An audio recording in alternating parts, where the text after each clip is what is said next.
Bueno, vamos a explicar el defecto de masa en los núcleos de los átomos.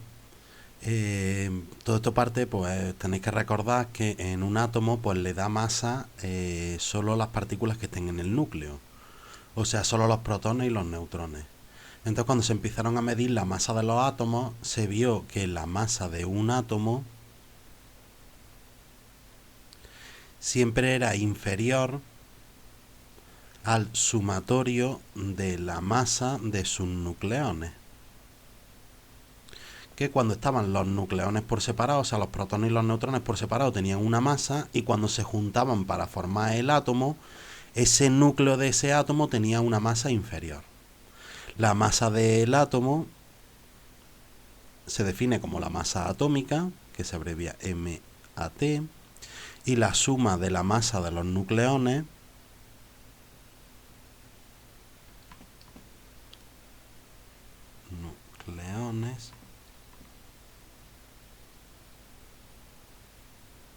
pues es igual a la suma de la masa de los protones más la suma de la masa de los neutrones, o sea, al número de protones por la masa de un protón más el número de neutrones por la masa de un neutrón.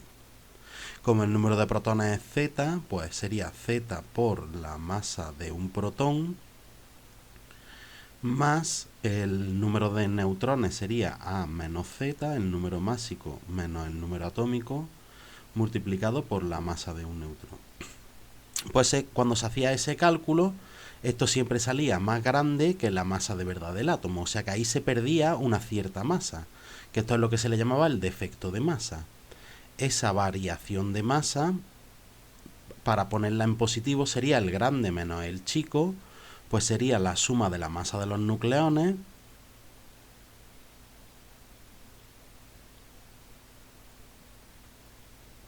menos la masa del átomo, del núcleo de ese átomo. O sea, sería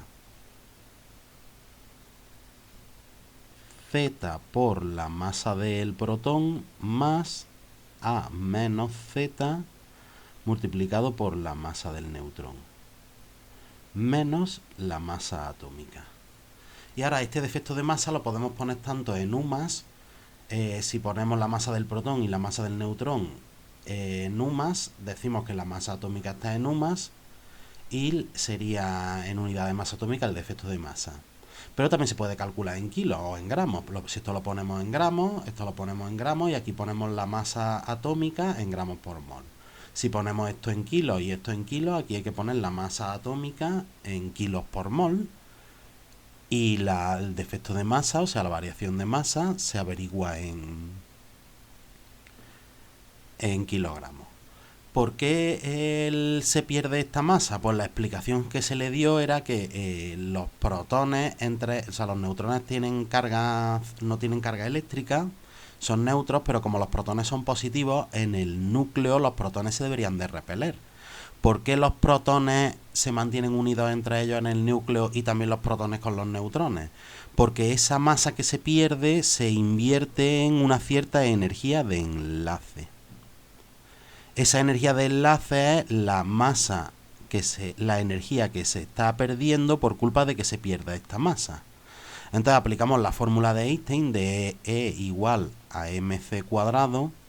Entonces variación de E será variación de masa por la velocidad al cuadrado, porque la velocidad no puede variar.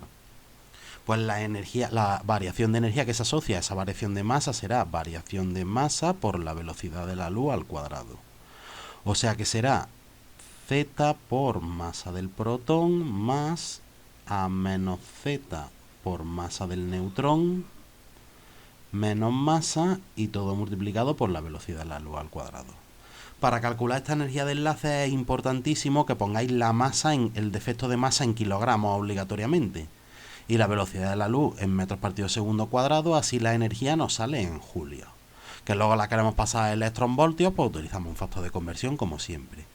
Pero más interesante que esta energía que se invierte en enlazar a los nucleones es el concepto de energía de enlace por nucleón, por cada nucleón. O sea, dividimos esa energía de enlace por el número de nucleones.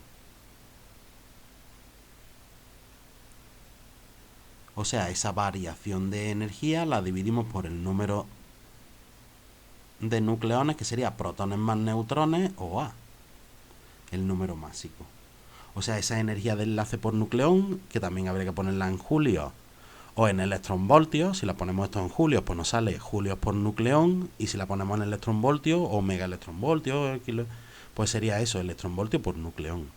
Pues como hemos dicho, es Z por la masa del protón más A menos Z por la masa del neutrón menos la masa atómica por la velocidad de la luz, y todo ello dividido entre protones más neutrones, o sea, entre el número másico.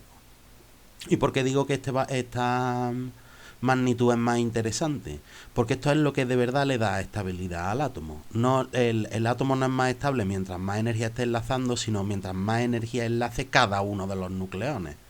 Entonces los átomos que tengan el valor este más grande significa que sus núcleos son los más estables. Entonces se puede utilizar para comparar estabilidad del núcleo, realizar gráficas, porque como digo, el que mayor energía de enlace por cada nucleón sea más grande, pues ese tendrá más estabilidad su núcleo.